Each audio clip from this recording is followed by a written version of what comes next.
The public exploit ledger makes findings permanent. This video is about a different kind of finding, not a vague word, not accumulated weight, a law that started as one thing and became another, and the tool that traces exactly where the drift began. Failure to protect laws exist for a real reason. A child is being abused.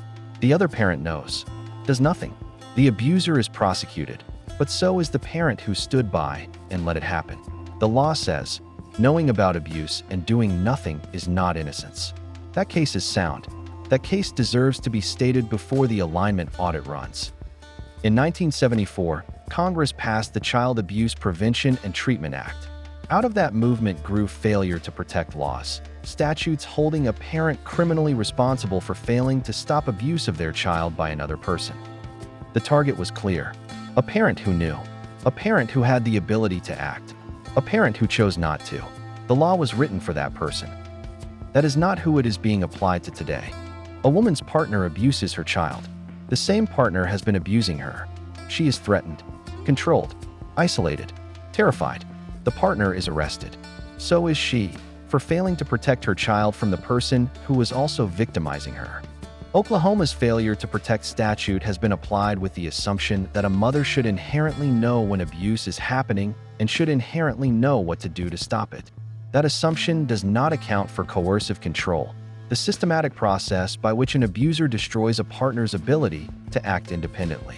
It does not account for a person whose threat assessment, whose support network, whose capacity to call for help has been deliberately dismantled by the same person who hurt the child. The abuser is often charged with a lesser offense. The person who is also being victimized goes to prison. More women than men have been charged and convicted under these laws, a reversal of the usual patterns of prosecution that signals something has gone wrong with the original design. The Alignment Audit asks one question: does this law still do what it was designed to do? Trace it back.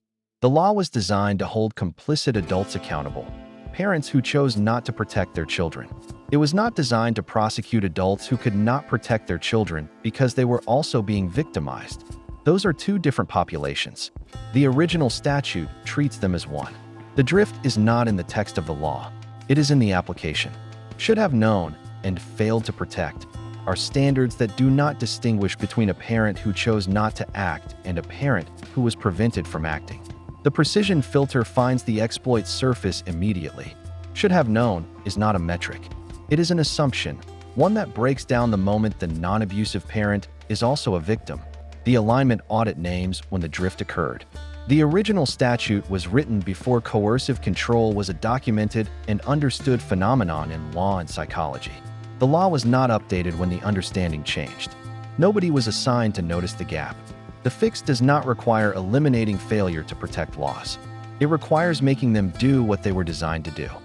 2 documented patches.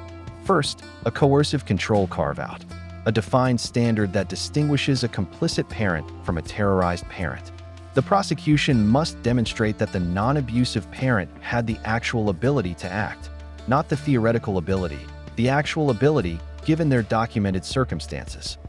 Second, an evidentiary requirement.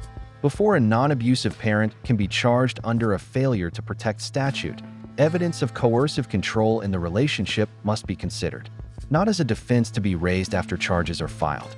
As a threshold the prosecution must address before charges are filed. Several states have begun this work. Washington State has implemented reforms. Legislative pressure has reached Oklahoma and Missouri. The patches exist. They are documented. They are working where they have been applied. The law that was designed to protect children from abusers can still do that. It needs to stop treating the abuser's other victims as co-defendants. Find a drift. Date it. Name what changed. Trace it back to what the law was designed to do. Then fix the gap between where it started and where it ended up. I am the system architect. Next, the digital constitutional twin, the last of the DSI's 6 Layer 2 tools. Every finding the DSI produces, put into the hands of every citizen in a form they can actually read and use.